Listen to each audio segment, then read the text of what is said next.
What's up, guys? Back here again with another quick video. My last video I talked about my experience with saltwater and essentially the reasons I took it down.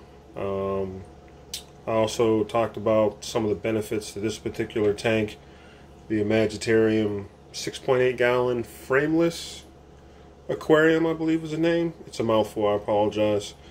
I talked about why I wanted to go back to freshwater, the benefits of a freshwater tank versus saltwater, and you know, by no means was I bad talking saltwater or anything like that, but I felt like I really was limited to what I could do, and let's be honest, from a physical standpoint and capacity, I am limited to what I can do with this tank. I'm limited to what I can put in it. I'm limited to what kind of fish I can put in here. I'm limited to plants, rocks, decorations, filtration, all that kind of stuff, lighting. I'm limited, let's just be honest. But I felt more limited with saltwater. And the last video, I pretty much did a video in front of an empty tank. Talked about maybe what I could do from a scaping standpoint and stocking when it came to fish. So this is just my kind of introduction into my new design and scape for the Imagitarium 6.8 Frameless Aquarium. I'm really happy with it. I don't have too many complaints. I really think for a small tank, I think I came up with a pretty cool design. I wanted to kind of do a realistic, a nature scape, that kind of thing, to kind of put it in perspective. I showed my niece, who's 8 years old, and she said, "Oh, the tree fell down." And I said, "Huh?" And to me, it was, you know, just a piece of wood. But now that I look at it, it looks like, you know, there's a tree laying over here, and it looks like lightning hit it or something, and it fell down. And I was like, man, that's the impression. That's the kind of feel for this tank I was going for. So maybe this will be another video. But the I redid the saltwater tank, which you see the changes here. I also took down the top fin engage, that 5-gallon tank. I took that down, and quite honestly, I didn't want to, you know, dwell on it too much and make a big deal out of it, but I am moving some tanks around. I'm taking some tanks down. I have some ideas for some new tanks.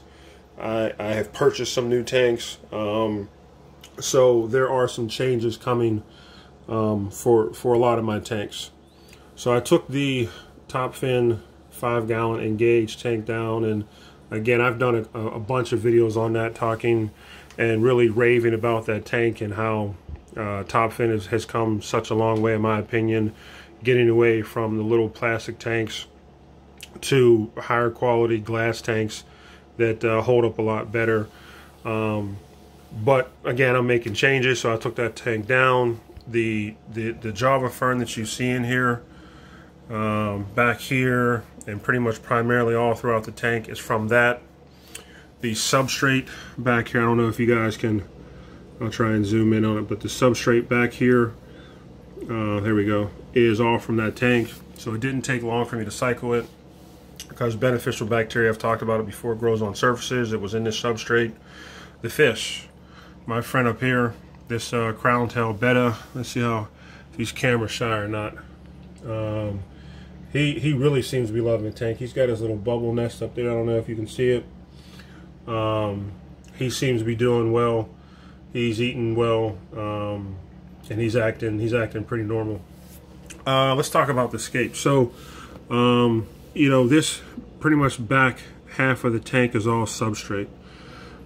This corner right here is all the Java fern. I even snuck in a little Anubias right here. This piece of driftwood right here, I found it at my local pet store for like $3. And I said, okay, hey, I'm gonna make some work out of this.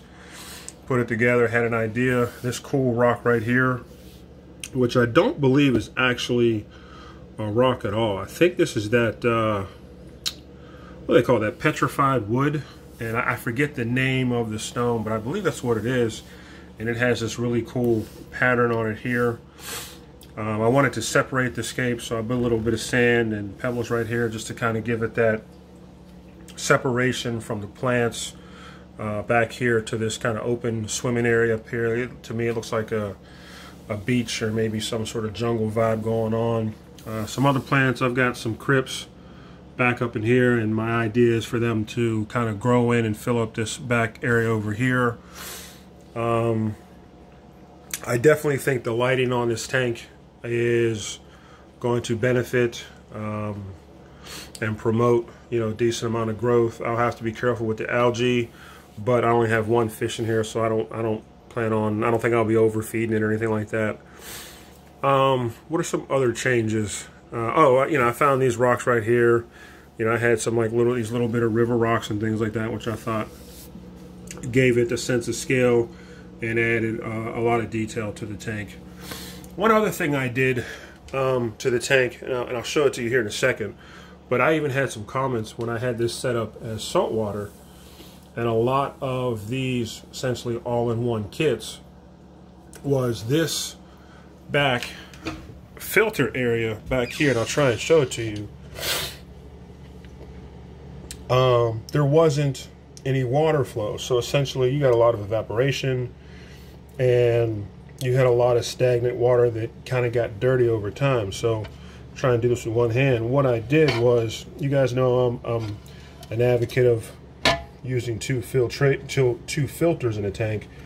So I stuck the other filter back here to essentially keep the water moving back there, so you don't have this, you know, stagnant buildup of, you know, dirty water. So I'm hoping that that will help, you know, maintain and keep the tank nice and clean.